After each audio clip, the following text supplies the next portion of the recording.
Hello বন্ধু, পরিসংখ্যানের আজকে আমরা দ্বিতীয় ধাপ নিয়ে আলোচনা করব। দেখো, দ্বিতীয় ধাপের কোশ্চেনগুলো কি একটু ভালো করে মনোযোগ দাও। পরিসংখ্যান কাকে বলে? উপাত্তগুলো ক্রমে সেটা সাজাও বা বিন্যস্ত করো বা অর্ধক্রমে সাজাও। উপাত্তগুলো অর্ধক্রমে সাজাও। বিচ্ছিন্ন চলক অবিচ্ছিন্ন চলক কাকে বলে?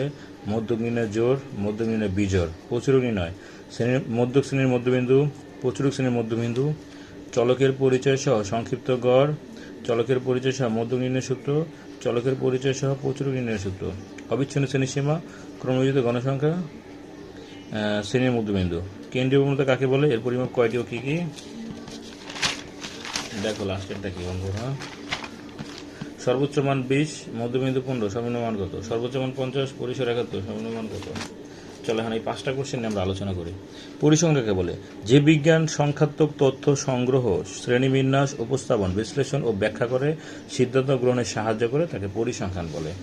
উপাত্তগুলো ক্রমানুসারে সাজাও বা বিন্যস্ত করো বা ঊর্ধ্বক্রমে সাজাও। তিনটা একই কথা।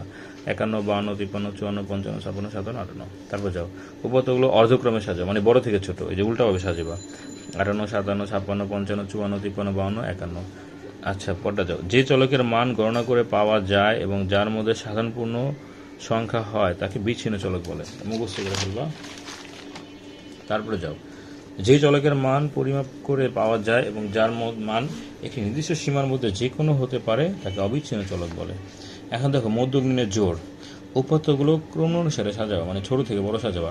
51, 52, 53, 54, 55, 56, 57, 58। ওকে, এখানে কয়টা মান আছে? 1, 2, 3, 4, 5, 6, 7, 8। তাহলে n সমান 8 হলো জোড়। তাহলে আমরা জানি মধ্যকের সূত্র কী হবে? n/2 ও n/2 প্লাস 1 পদের সমষ্টি ভাগ 2। n এর মান 8 দাও, এখানে 8 দাও, ভাগ করলে 4 হবে। 4 আর 1 কত? 5। 4 ও 5 পদের সমষ্টি ভাগ 2। তাহলে এখানে 4 ও 5তম পদ কোনটা? 1, 2, 3, 4। এই যে 4, এই যে 5, এই দুটাকে যোগ করবা।